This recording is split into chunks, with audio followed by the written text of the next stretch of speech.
The goal of this presentation is twofold. First, to share some observations about Ithaka per sempre, an Italian novel based upon the relationship of Odysseus and Penelope in the Odyssey, and also to suggest ways this novel can enhance undergraduate courses on Homer's epic. I refer to some of these pedagogical ideas directly in the paper. Others are found in section C of this handout posted online. Ithaka per sempre is an innovative retelling of the second half of the Odyssey by Luigi Malerba, the pseudonym of Luigi Bernardi, a significant 20th century Italian author and screenwriter. First published in Italian in 1997, Ithaka per sempre has been especially popular in Italy, but like most of Malerba's other works, is not well known in the English-speaking world. Malerba died in 2008. Malerba uses an innovative narrative structure to describe a tense and difficult reunion of Penelope and Ulysses, as Malerba refers to the hero. The two rotating first-person voices of husband and wife each tell the story from their own unique perspectives and describe their feelings, frames of mind, and internal motivations. Homer's hero and his wife are recast here as almost unrecognizable characters. Malerba distorts the traditional Homeric view of Ulysses' loyal and cunning wife by presenting a Penelope filled with bitter resentment caused by her husband's long absence. She stubbornly refuses to accept the beggar Ulysses as her husband, even after the suitors have been slain. In fact, while Malerba's Penelope, like Margaret Atwood's heroine in the Penelopiad, recognizes her husband disguised as a beggar in her first interview with him, she repeatedly and adamantly refuses to acknowledge his identity. Whether the Homeric Penelope actually recognizes Odysseus in her interview with the beggar in Odyssey 19 is, of course, a scholarly debate. Harsh, for example, argues that she does, Marquardt and Heitman that she does not. This question is, of course, something that undergraduates could debate as they compare the versions of Homer, Malerba, and Atwood. Unlike Homer's confident returning hero, Malerba's Ulysses is filled with suspicion and doubt concerning Penelope's loyalty, her attitude toward the suitors, and the motivation for her actions, such as her proposal for the contest of the bow. Distrustful of all women, Ulysses employs his disguise not only to deceive the suitors, but also to test his wife's fidelity. His observations even lead him to suspect that Penelope may have been unfaithful to him in his absence. Comparing the portrayals of Malerba's Ulysses and Penelope to the Homeric characters may provide undergraduates with a fuller appreciation of the different ways that a married couple could respond to each other after a 20-year separation.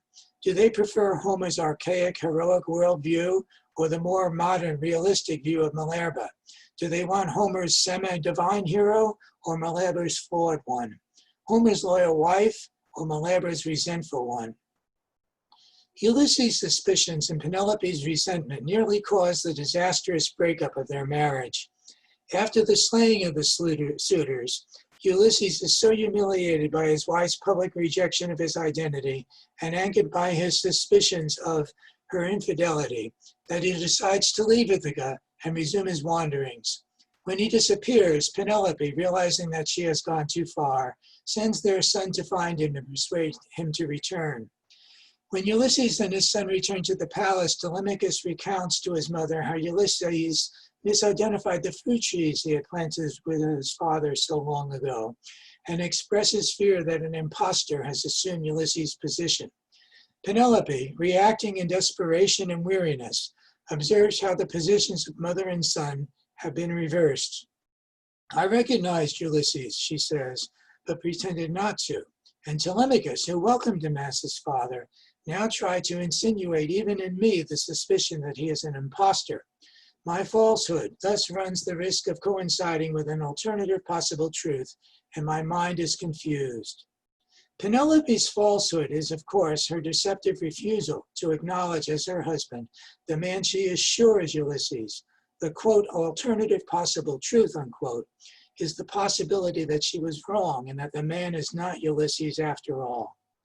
Nevertheless, she then descends from the women's quarters to embrace Ulysses, to whom she says she has always, quote, granted her love and desperate admiration along with her resentment of these past days, unquote. Malabra's Penelope, tired and yearning only for a bit of peace, works out a modus vivendi with Ulysses. In another original narrative twist, she persuades him to compose tales about the war and his long journey home.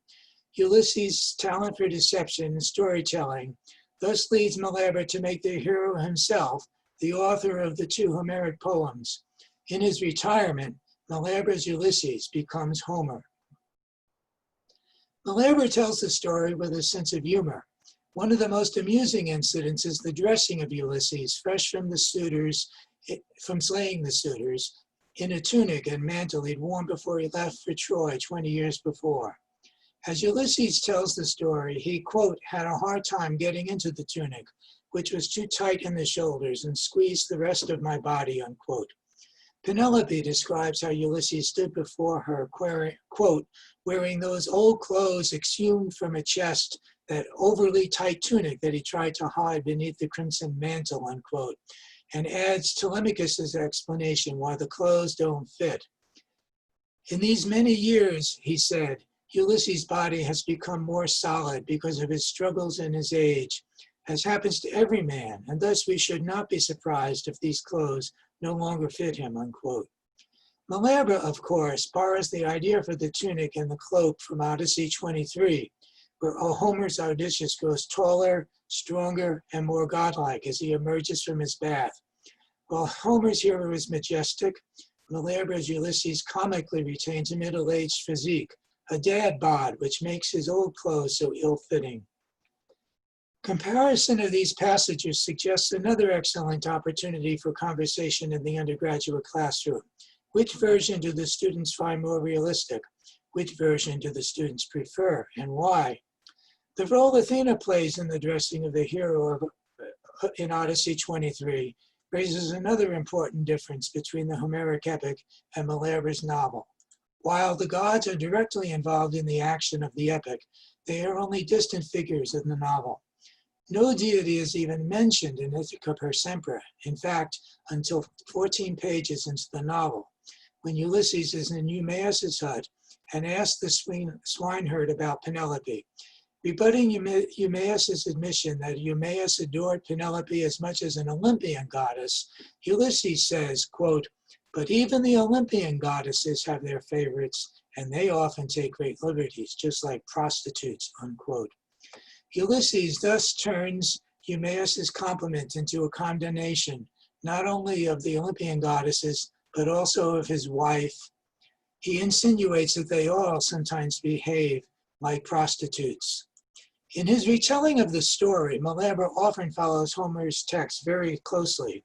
For example, compare in section A of the handout Telemachus' rebuke of his mother for not immediately recognizing Odysseus after slaying the suitors in Odyssey 23 with Malabra's version. Notice how Malabra's Telemachus echoes the Homeric Telemachus' description of Penelope as cruel and heartless by describing his mother, quote, with a callous heart, unquote.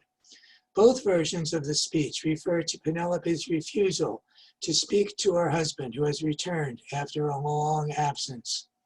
Another good exercise for undergraduates would be to have them find other places where Malabra's novel follows closely or deviates from the Homeric text. The stubbornness of Malabra's Penelope is shared to a certain extent by Atwood's Penelope, who is also accused by Telemachus of hardness of heart, for not immediately accepting the beggar as Odysseus after the suitors are slain. Unlike Malabra's characterization of Odysseus' wife, however, Atwood's flinty-hearted Penelope is motivated by anger at the death of her 12 maidservants, not by resentment at being kept out of the loop, so to speak, by Odysseus. Just last year, Malabra's novel was published in Ithaka Forever.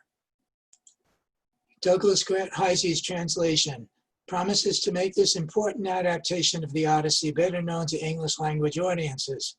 Ithaka Forever, I think, will quickly become a welcome addition to reception studies and to the classics classroom. In general, Heisey's translation of Malabra's Italian is quite effective, In section B of the handout, I indicate how he translates a passage where Penelope talks about her husband's storytelling and have marked in bold the places where Heisey's diverges from a more literal translation. For the most part, as you can see, Heisey's translation stays close to Malaber's text. In only one place would I dispute Heisey's choice of words. I would probably prefer the English cognate for the Italian ostinazione instead of Heisey's use of stubbornness.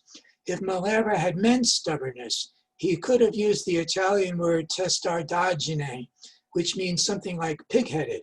After all, obstinacy is a central feature of Malaber's Penelope, who adamantly refuses to accept the beggar as her husband until it is almost too late. Several cautions about the translation. First of all, the subtitle of Heisey's translation, Penelope Speaks, is unfortunate. It does not appear in Malaber's Italian original and is misleading. While this subtitle certainly underscores the innovative first-person voice of Malaber's Penelope, it also gives the inaccurate impression that the novel is primarily about Penelope, that she is the only person who speaks in the novel, which is actually equally the voice of Ulysses.